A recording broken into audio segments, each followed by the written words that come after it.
but monumentally successful franchises such as Rocket League and Cuphead. Independent games have existed for as long as video games have been around.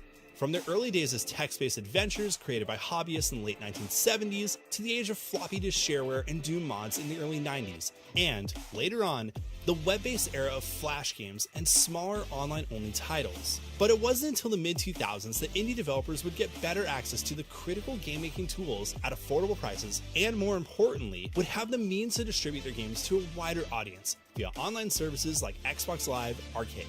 Thanks to this open economy of distribution, independent developers are now able to showcase their creations to a significantly wider audience, giving them a better chance to blow up.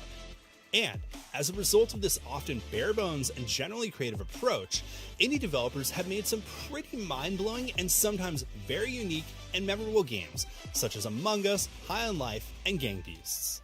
Since 2004, Microsoft has been helping support these visionaries bring their games to life through programs such as ID at Xbox and the ID at Xbox Developer Acceleration Program. Back in 2004, Microsoft launched a service on the Xbox 360 called Xbox Live Arcade.